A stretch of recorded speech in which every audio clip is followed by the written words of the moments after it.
I always imagine you very passionate about many things in the meantime, but that was your main occupation professionally after directing games. What happened professionally? Did you start shooting something else, directing something else? Yeah, I was in the Sports Center's TV. I was there for 5 years, I think, something like this. And they schooled me how to do it.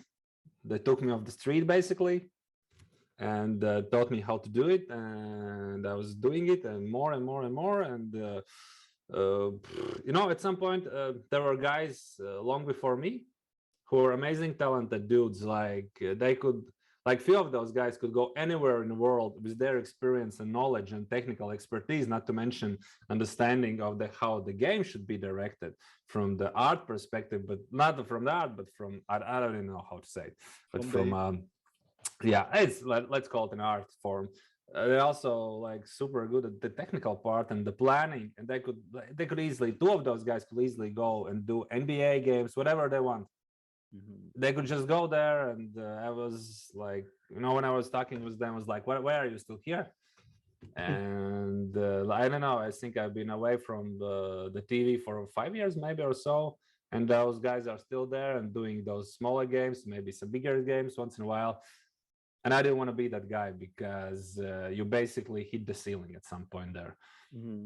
And the pay is good, everything is good, the people, your colleagues are great, and you never want to move on. That is another problem. You become too comfortable.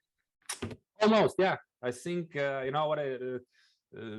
these guys, okay, you can go on, and direct NBA maybe when you're 50 or more. Probably you can, but you can do it today. So they'll be, they're 35, 40 now. And I don't know. I was just looking at it and thinking I could do the same thing. And then I guess one weekend, there was a new sport in Latvia. It's called futsal.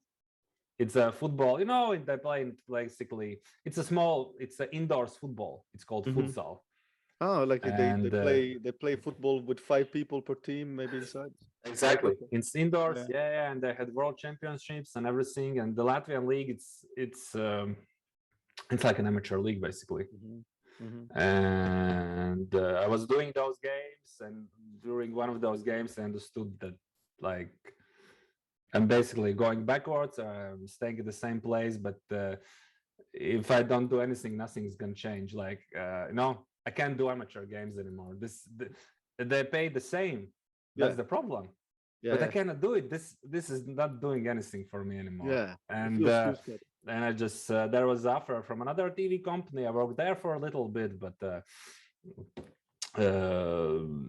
during that time I just basically became freelancer, because I had some offers, to do some seminars and stuff, and just at some point I miss it, and I do it once in a while. Actually, I did my first hockey game in like 5 years 2 weeks ago. They needed a guy, and they called me, hey, are you available? And I went and did it, and it was cool. But it's just I think in work like this you have to push yourself to move on to another things, to reach something more, I guess. What was there something more for you? Something more was I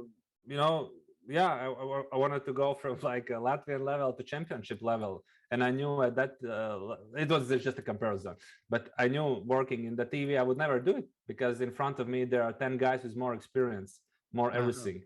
So why would they ever make me do it? Okay, they're all sick, maybe they're all have COVID. Okay. But I would never. Me too. But I would never do it for me, because it doesn't make any sense. So I had those rare opportunities where I had to do bigger events because nobody else was available or sick or working. They had a lot of events outside Latvia too. But at some point I realized that I have to do something by myself in order to reach higher. So